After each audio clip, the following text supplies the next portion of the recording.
What's good, everybody? Welcome back to the Crown Tech. Now today I want to talk about the brand new 10th generation iPad that Apple revealed and released last month back in October. And since that reveal and release, it's been filled with, of course, a lot of excitement. Any new iPad release, a lot of the Apple fans are excited for, but it's also been filled with a lot of controversy for some very interesting choices Apple has made, but we'll get into all of that during the course of this video. Now, the thing I want to start off with is the design. So this design is brand new to the OG iPad.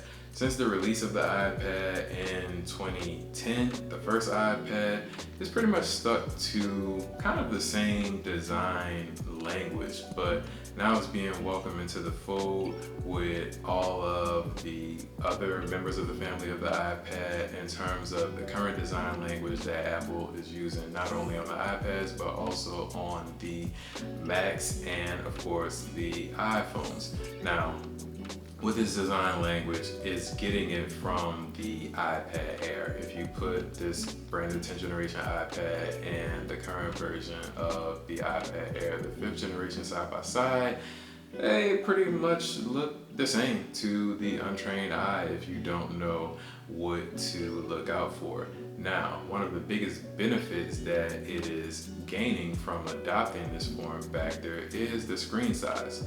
No longer is it going to be that 10.2 inch display from the previous generations of the iPad, but is being transitioned to the 10.9 inch display of the iPad Air. So, bigger screen. But what other advantages come with that? Now, one of the things that is coming with this screen is that technically it is a liquid retina display screen, so you should get a better quality image and video viewing from that. But a lot of the features that were being anticipated and looked for, such as a laminated screen and also for it to have P3 color gamut, is still not here. So that's something that is still not going to be there, and that you're going to have to look for at least the iPad Air to obtain. Now, other than that, you're also getting upgrades when it comes to the back camera. No longer is it going to be that 8 megapixel back camera, but the 12 megapixel. And also an upgrade when it comes to connectivity. If you choose to get the cellular model, it's no longer using that 4G connectivity, but the 5G connectivity, which of course you can experience faster download and upload speeds there.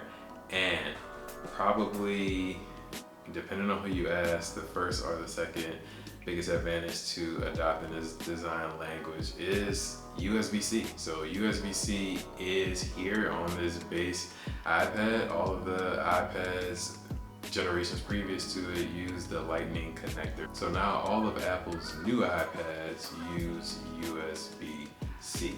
But of course that is a welcome thing, but I don't think Apple is taking full advantage of the USB-C that is on this iPad, but we'll get into that a little bit further in the video. Now, when it comes to the brain of the operation on the iPad, it's going to be using the A14 chip.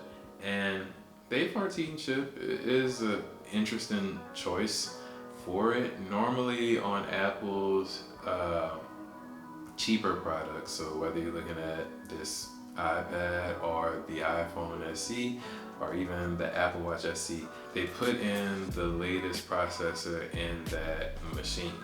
So people have come to expect that. Now with this one, it has the A14, so it's technically 2 generations behind the latest A-series chip, which is the A16 chip. And that A16 chip is exclusive to the iPhone 14 Pro cell phones. So of course, yes, we know it's exclusive. Let's close off. It's not even being used on the iPhone 14, the normal models of that chip.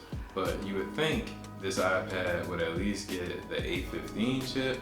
So that's kind of a disappointment, but it's still an upgrade over the A13 that the 9th generation iPad used. So of course you'll have the performance gains there, and you'll have years of updates that Apple is known for, and they're pretty much going to support this machine well into the future.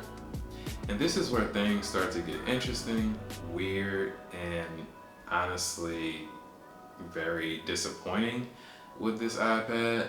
But we'll start with the interesting first. Now, what this iPad does have going for it in terms of exclusivity is two features. Now, it's introduced the brand new Magic Keyboard Folio.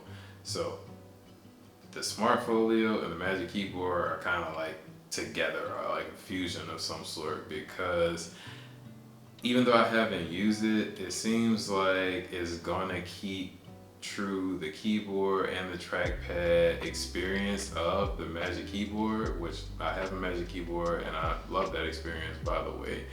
But it's interesting because this is kind of a two-part system. The keyboard is by itself and the support is also by itself and can be used by itself. So you can have kind of the stand part of the Folio to look at movies, shows, and probably play some games. And when you want to get to work, you can snap the iPad to the Magic Keyboard, which it snaps with the smart connector. But unlike the smart connector of the iPad Air, it's not on the back of the iPad, but along the side. So that's where you see the iPad snapping to the keyboard at that particular angle.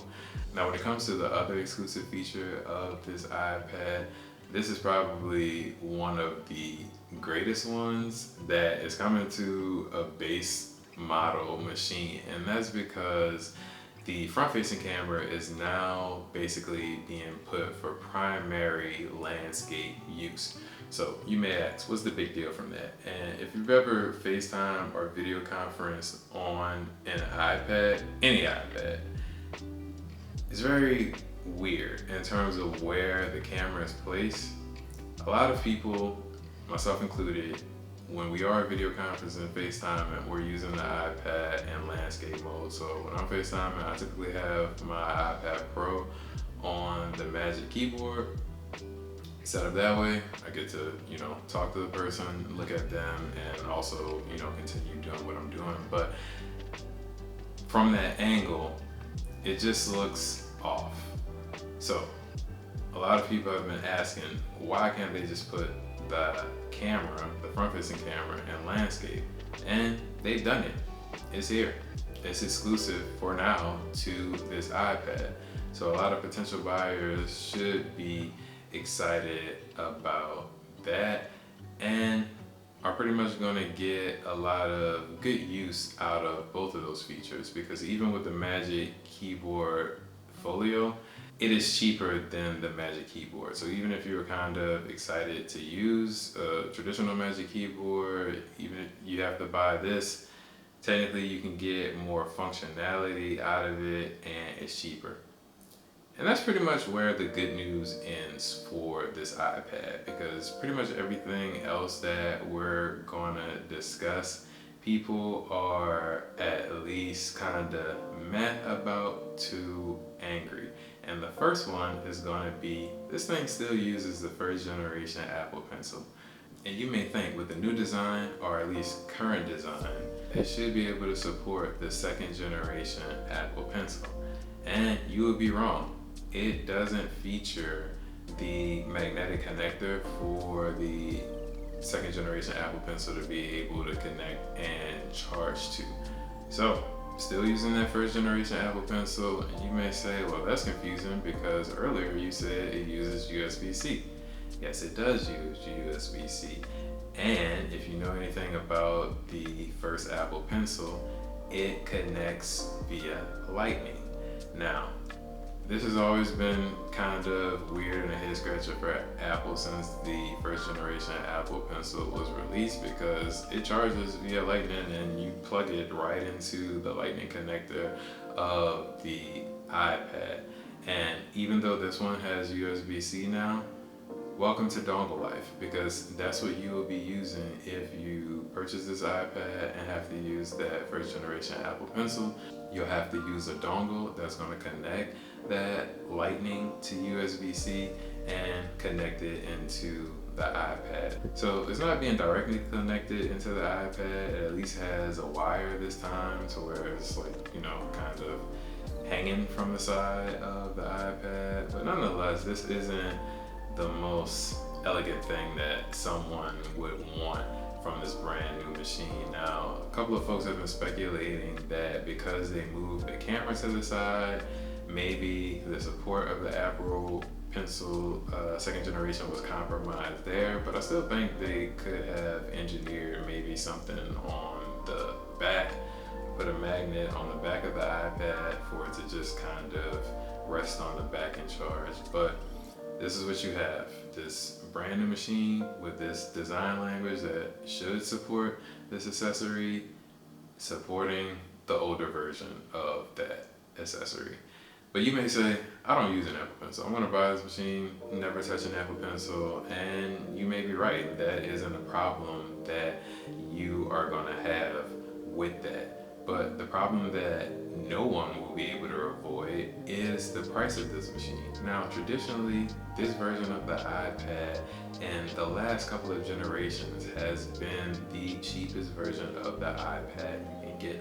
So if you're a person who didn't have an iPad, wanted to kind of get into the platform, you can pick up the base model, which was, as of last generation and the generation before it, $329.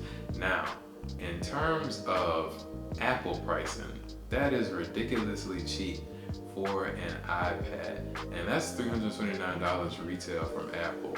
You can get it even cheaper a lot of the times from other retailers such as Amazon and Walmart. So at least from a price point, the barrier of entry was reasonable for this iPad.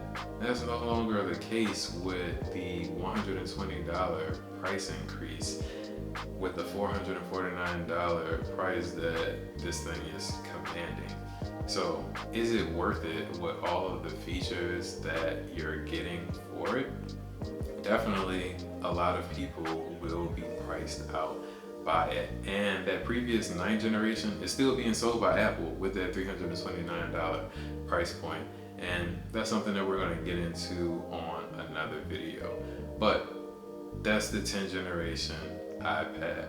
What are your thoughts about it? Do you plan on getting one for yourself or someone else? Please let me know all of that in the comments. Like the video if you did just that. Consider giving the channel a sub. As always, thanks for watching the video. See you on the next one. Be easy and peace.